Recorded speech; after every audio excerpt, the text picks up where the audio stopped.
Let's check out the final advice Moore had for us on value propositions. Now, you'll notice he uses the term positioning statement, and that's totally okay.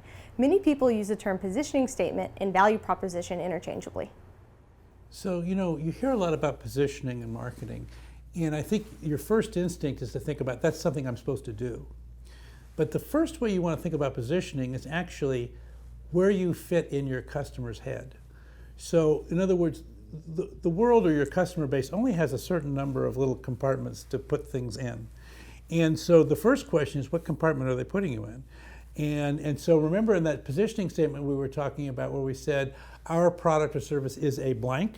So the first positioning is to make sure you're in the right box, that you're not put in the right aisle in the supermarket. And that seems obvious, but sometimes there are multiple boxes you could be in. So it's important to think about where do I want to compete and what category do I want to compete. So the first thing is just get yourself into the right category. Then the second thing is the way customers actually understand you is relative to your competitors. In other words, that's how they understand the category, and that's how they're going to understand you and how you're different than the rest of the people in the category. So it's important that you assemble a set of legitimate competitors that you have respect for. You don't want to be the best of best house in a bad neighborhood.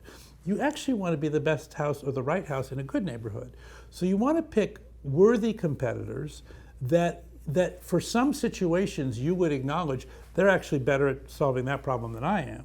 So but together we're all in the business of providing this general type of service. And then the last piece of positioning. So after you've done the generic category, after you've established what we call the competitive set, then the last piece of positioning is, okay, now why are we different or how are we different and why does that matter specifically to the value proposition that the customer would be bringing to this purchase? So that you're helping the customer saying, the question you want to answer is, you would want to call us when? And the opposite to that answer is, on the other hand, if it were more of this situation, you probably should call one of the others.